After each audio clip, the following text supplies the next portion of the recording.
Hey everyone, I'm Michael Short. Come on, let's go outdoors. Well, welcome to the barbecue. Welcome to Jackfish Lake. Ken Monk with Trout Unlimited, a volunteer with that organization, out here having a bit of a barbecue and to celebrate the fact that a really interesting study has come to a conclusion on this lake. You know, as walleye begin to recover in our province and some of these fish start to get bigger, it wanted to be proven one way or another that these large fish are more vulnerable to catch rates. Well, Mike, first of all, thanks very much for having me come out on such a glorious day. And This is bonus, eh? last time we were here, we were sitting in a boat on open water, but it's still freeze up here. But you've got some exciting news about the work you did last summer on this lake. You and a team of volunteers from Trout Unlimited's. Yeah, it was the team of volunteers. I was just coordinating and doing the analysis. This is a perfect example of citizen science. We really need to know by the sizes of walleye, does vulnerability to fishing go up? We need this information for figuring out slot limits, for figuring out the tag allocations. You know, people say, "Oh yeah, those big walleye they're really hard to catch. They're wise." Okay, so that means when we catch them, there's not as many in the lake as we thought, or there's more.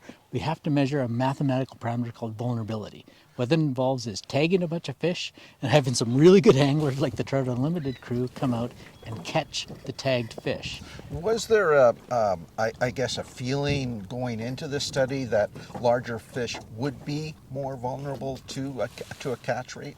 Yeah, that was our working hypothesis, right? We thought the bigger fish, they need more food, they're going to eat more, they might be easier to catch. And some of our initial mathematics were following that. And the academic research we work with, the universities, had used a model that said, yeah, as fish get bigger, they get easier to catch. We wanted to check that. We're always checking our assumptions.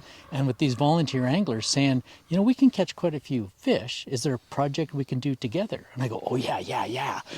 You know, we'll get a bunch of fish tagged of different sizes, mainly small, medium, large, and you guys recapture them.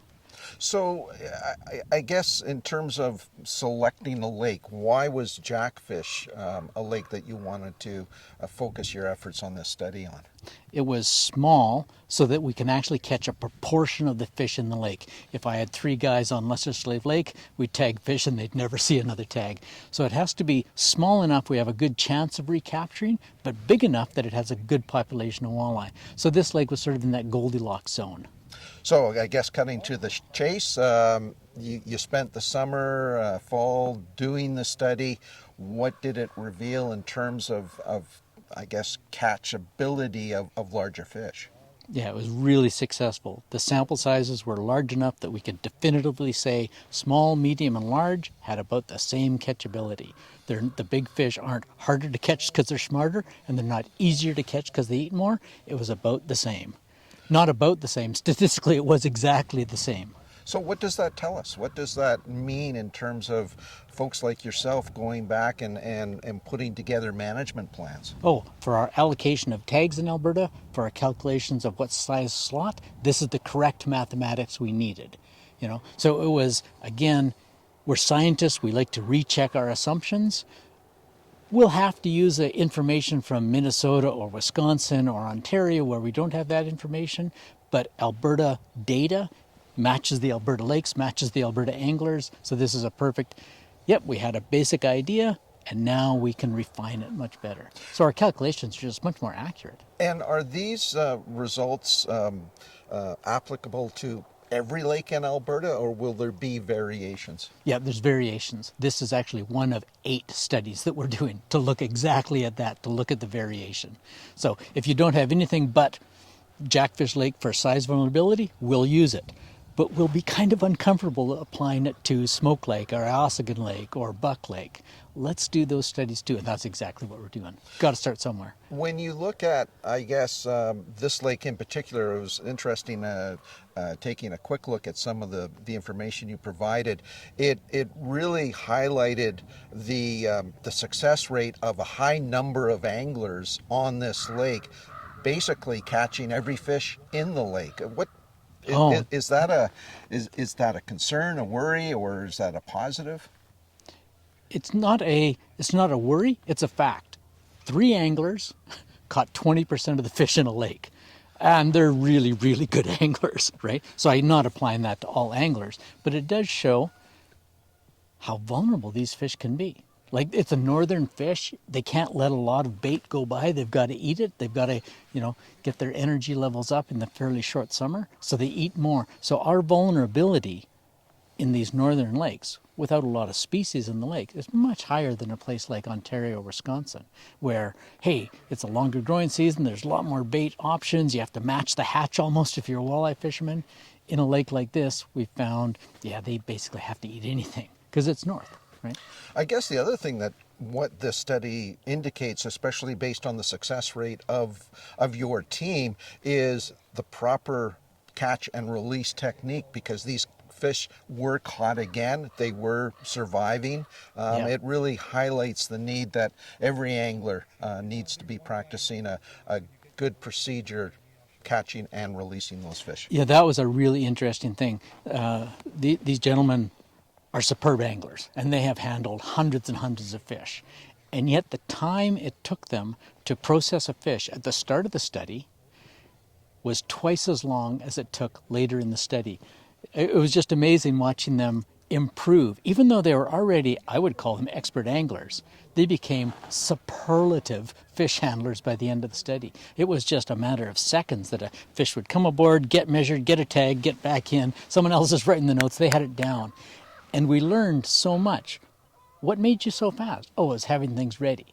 I want my hemostats there, not loose in the bag, not somewhere else in the boat. I want the fin clippers there, the hemostat there, the measuring board here, the 0 mark is here, the 40 centimeter mark is here. Once you had a pattern, once you had a system, these guys were fast. And it really impressed them how fast they got. They thought they were all good fish handlers. They became superb fish handlers. Mike, where do you go with this information moving forward then? I guess a lot of anglers, a lot of people kind of look at reports. They get written, they get submitted, and then they sit on a shelf, collect dust. What do you do with not this one? What do you do with this? This one, the mathematics were used immediately to determine how many tags went out this summer at the walleye lakes. It slightly changed that number. For our planning for the status of fish and how old we want, that mathematics is becoming part of the process right now. We will eventually publish this in the primary scientific literature, but as you said, we don't want to publish one lake. We're waiting until we have, hey, this is a theme at these lakes in Alberta. Vulnerability doesn't change with size. So science builds like a brick wall, brick by brick by brick. This is a really solid brick. This is, and I want to say one more thing. When we started this project, these guys were stakeholders, right? They were fishermen, we're the managers, we're the biologists, we can collaborate. And I think I said in the report, we shared sunny days, we'd share cold winds, we shared high waves. Pretty soon it quit being stakeholders. They were our friends. And we respected their ability. Man, these guys can catch fish. Man, they know a lot about fishing. They respected our abilities. Man, you guys can really handle fish as biologists. And it really showed us just the value of collaboration. We quit being stakeholders and became colleagues with mutual respect. That just says a lot right there. It's outstanding. Mike, thanks so much for the work that you're doing and continue to do, and look forward to seeing the next suite of reports and how that's going to impact our fisheries here in Alberta. Thanks a lot, Michael. All right. Now, stay tuned to this space. Next week, I'm going to introduce you properly to Ken Monk. He was the fellow cooking up those wonderful sausages at the beginning of this story.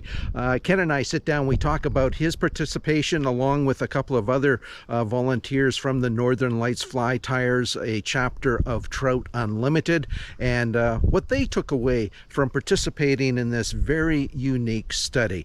Till next time, everyone, I'm Michael Short. Come on, let's go outdoors.